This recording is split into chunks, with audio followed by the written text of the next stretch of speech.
大家好，我哋係 Environment。今日我哋想同大家分享一個關環保嘅提案，叫做小手大變吧，地球是我家。主要呢係想通過定格動畫去喺學校倡導環保嘅。學校嘅班房、櫃桶、操場，成日都有人留低垃圾，例如係食物包裝紙同膠樽等，唔單止影響咗校園嘅整潔，仲對環境造成咗好大嘅污染啊！所以我哋嘅提案主要針對同學同老師，希望可以引起大家對環保嘅關注，讓大家一齊參與保護環境嘅行動。我知道可能有啲同學會覺得環保與同自己無關係，或者覺得自己做嘅事微不足道，但係我哋每一個小行動都係帶嚟改變㗎。所以我哋就諗到用定格動畫嚟倡導環保，咁樣唔單止可以正確咁處理垃圾同減少塑料使用嘅方法，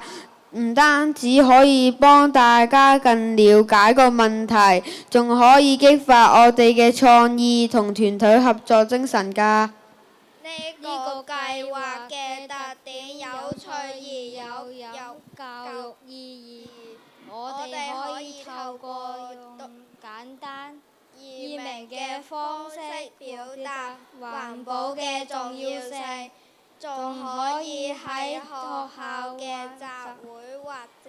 平台上展示，讓更多人參與。喺實施計劃嘅時候，我哋可能會遇到時間、資源嘅不足問題，例如我哋需要攝影器材、剪接軟件同技術等等。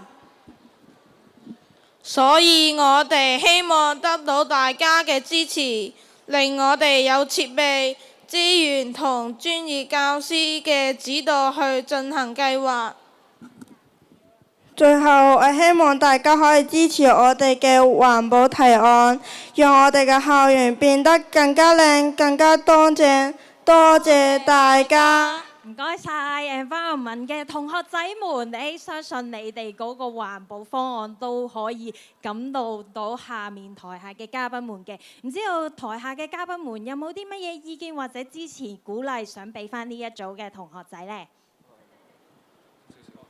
好，咁我都想問一問呢組同學仔嘅點解你哋會覺得定格動畫呢個係一個好嘅宣傳方法呢？咁因為我諗到嘅係可能你需要展示呢樣嘢嘅時候，可能係有特定嘅熒幕啊，又或者係一啲集會嘅時候先可以做到啦。咁但係相反，可能而家學校有好多譬如海報啊，又或者活動形式，你覺得點樣解呢個定格動畫會好啲嘅？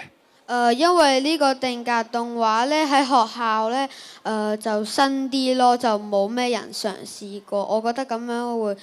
令啲同學仔會有興趣多啲。咁我覺得其實你哋成個計劃都好好啊，即係用啲創新嘅方法去推動環保啊，咁因為我哋呢排都好關注呢個環保嘅議題啊，係啊，咁所以如果有啲攝影上面啊，又或者可能影片剪接上面咧，可能我哋都有機會幫到你哋啊。好多謝晒張先生都嘅意見啦，同埋都多謝同學仔們嘅方案嘅。咁同學仔們可以先到台下就再休息。